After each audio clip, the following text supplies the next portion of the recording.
Daf Yomi, tractate Bava Metzia, page 17b, top of the page. He has said nothing. It's the statement from the page earlier that Rabbi Abba says, that Rabbi Yochanan says, with regard to one who claims to have repaid a debt that has already been established by a court enactment, meaning a rabbinical ordinance, obligating one to pay a debt. For example, the main sum in a marriage contract, but has no witnesses. Now we're on top of 17b. Lo Amar Klum. He has said nothing.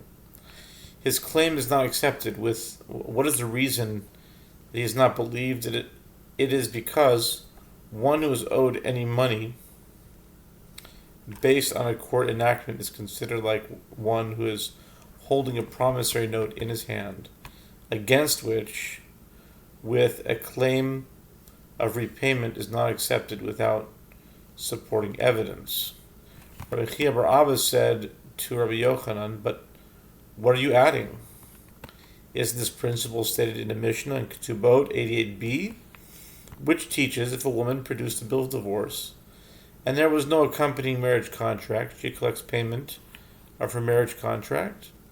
This is an example of Rabbi Yochanan's principle that a court enactment enables one to collect a debt even without the relevant document. Rabbi Yochanan said to him, true, this Mishnah is a source for my principle, but had I not lifted up the shard for you, you would not have found a pearl beneath it.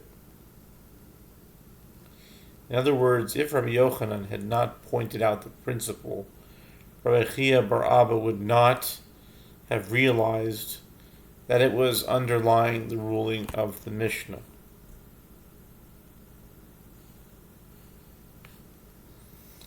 Abaye said, what qualifies this proof as a pearl?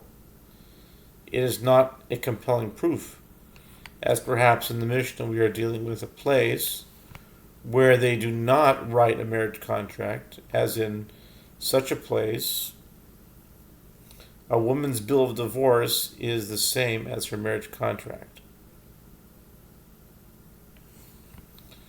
But in a place where they do not write a marriage contract, if she is holding a marriage contract, then she collects repayment, and if not, she does not collect payment.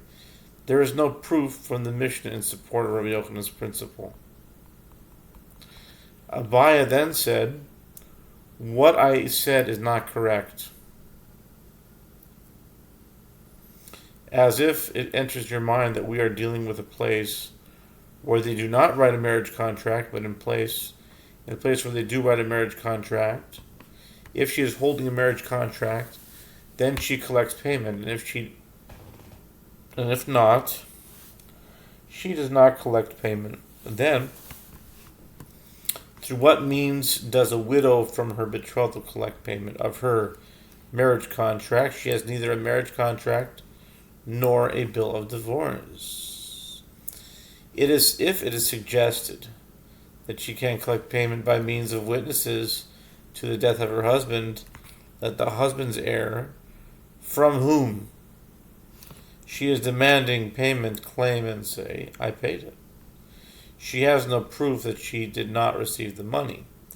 And if you would say that indeed the heir can claim that he has paid what he owes, if so, what did the sages accomplish with their ordinance that a widow from betrothal receives payment of her marriage contract? The heirs can always exempt themselves. Mar Kashisha, son of Rav Chizda, said to Rav Ashi, questioning the underlying assumption of Abaye, and from where do we derive that a widow from her betrothal has the right to receive payment of her marriage contract?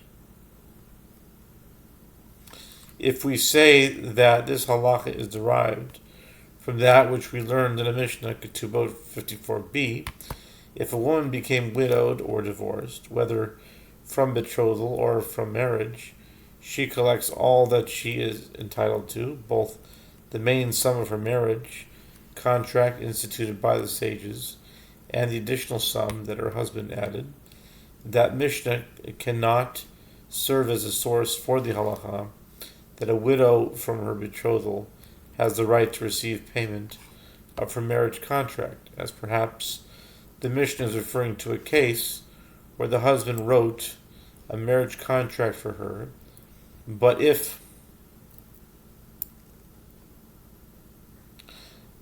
he did not, she does not receive any money at all.